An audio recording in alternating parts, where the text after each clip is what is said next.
Just a quick little video, guys. Just of a hand I played over 20 minutes ago over on Goes No Poker on the 5NL fast tables, equivalent of like Zoom and fast forward and such. I'm going to show you the actual hand overview before we replay the hand itself in detail over on Poker Tracker 4. Again, if I can speak, the link below will show you how to look over and Poker Tracker 4, what it offers there, the prices and things like that. It's a really good tracking software if anyone's interested in improving the game. However, let's jump back to the hand. I'm going to show you the overview. Obviously, we've masked the players' names just so there's obviously no hate going towards anyone, things like that.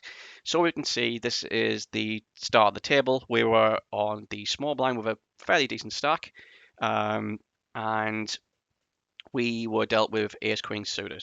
Okay, so I'm going to show you the video and we're going to start playing the video here. So let me just enlarge this. I'm doing it raw. I'm not going to edit and things like that. I just want to show you the hand. So this is the table. These are obviously the HUD stats as well, but the HUD stats are not really that accurate, I don't think, because it doesn't. I need to edit the tracker so I can see it live results, but it doesn't show up the HUD for some reason. I need to adapt that. But anyway, by the by, let's go to the hand. So we're going to play the hand around. So we then decide to raise. We decide to raise 22 cents. Okay. Now I think this is a decent size raise. It look it shows strong. I think it's about 4.5, 4.1, I think something like that. A big blind. And the villain here decides to 3-bet right back at me. Now that would show anyone in that situation more likely aces, kings, even queens in that position potentially. So I'm sitting there contemplating, should I say a flop at this point? Obviously, we look at the pot odds here. Now, I'm still trying to learn about pot odds in this sense. Like, I'm gonna use the hand reviews and things like that. So I'm still not exactly understanding it because my maths is very weak. I'm not very strong in maths, never have been. But yeah, we decide to flat call.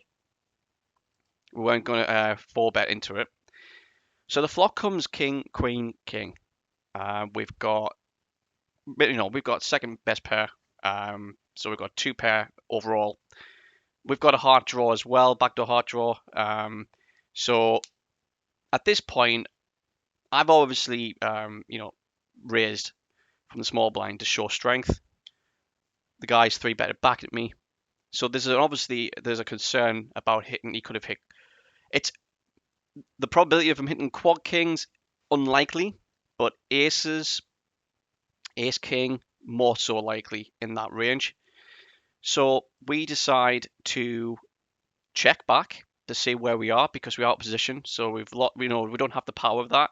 I could have easily fired a pot size bet, try and maybe put the fear that I might have represented the king. But again, we decided to check. He then bets out 43 cents into the pot of €1.32. Now at this point, I'm looking at this and just thinking, okay, it's quite a low raise. So I thought, okay, if he wants to get paid with this, if he overbets the pot or he bets majority of the pot or even the exact pot, I'm more than likely going to fold. He's probably wanting me to call this if he had ace king. In my mind at this point, from the very beginning, seeing kings, I just didn't think he had it. It was unlikely that he had it. And the way that I raised in that position there, I would assume that it made me look like I had the king. But there was a risk, and there was something about it that didn't ring true to me. So we then flat called. Now the turn comes out as a 5 of hearts. Now this is a brick to me, but it gives me more outs to improve my hand. So at this point, when we play this again, at this point we decide to check back. Now I think this is one of the other mistakes I made was to check back on the turn. At this point, the only reason why I check back is because I'm confident. 80% of the time, I'm confident he's not got the king. But could he have aces?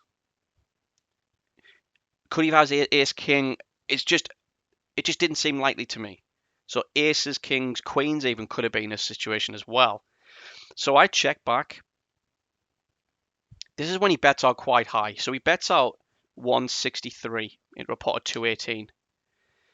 Now at this point, I'm thinking, okay, should I push all in because he's betting out majority a lot of his stack now. He doesn't have much behind.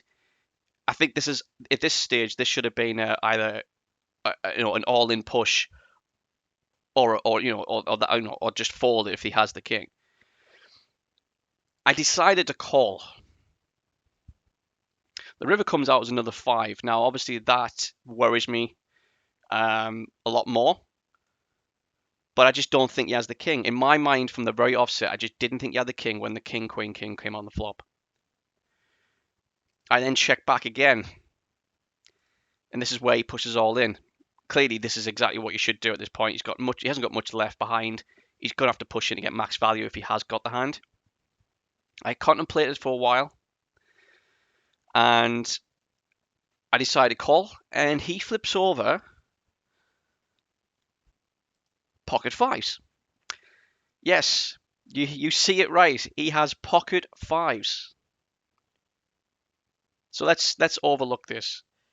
Pre-flop, he 3-bets massively in that position with pocket 5s. At best, he's at a flip, which it pretty much was. I should have fired back at him at that point. But the fact that he's in position for the big blind, his range is very narrow from what I would imagine. Bear in mind, I do not see the HUD stats on the tracker because I didn't have it edited so I can see it on the fast poker tables. Okay, the speed poker, sorry. So I don't know what the HUDs are like and the stats and everything else. So that was the first mistake. The second one was to flat call on the flop. I should have fired a 3-bet back at him because I was adamant he didn't have the king, but for some reason in the back of my mind, I kind of got a little bit scared and nervous, thinking that, oh, actually, could he have had it? Even though I was saying to myself confidently, I don't think he's got the king. It's more than unlikely he's got the king in that situation. But the fact that he flipped out 5s just completely threw me off. But anyway, I wanted to show that hand quickly. What do you guys think about that hand? I obviously played it badly. I lost. To go against 5s like that, I mean, come on. Like, it's just unfortunate like that. But I want to know what you guys think about that hand. Tell me how you would play that hand. I'm going to post the link to the video when I upload it onto the forum page on 2+2. So the actual forum page is titled Starting from the Bottom. I've already posted the text hand result in there, but I'm going to put the video there as well, just so you can actually hear me talking about the hand and how I was thinking. And then even if you want to batter me and just say you're a complete loser, why on earth are you thinking like that? You're an idiot. I don't care. Like, honestly, just give me all barrels. Like, just fire at me, good, bad, indifferent. You let me know.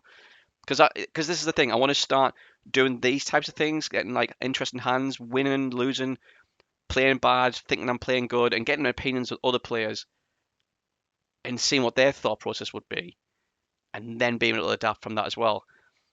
So yeah, thanks for watching, and the post to the forum will be underneath this video. Also links to Michael Grinder Poker School and also Poker Tracker 4. There'll be links to those sites there if you want to improve your own game. And leave a like on the video, subscribe, hit the notification bell whenever I put on new videos. And apart from that, have a great night or great day even, depending where you are in the world. And hope to speak to you soon. And look forward to seeing your opinions.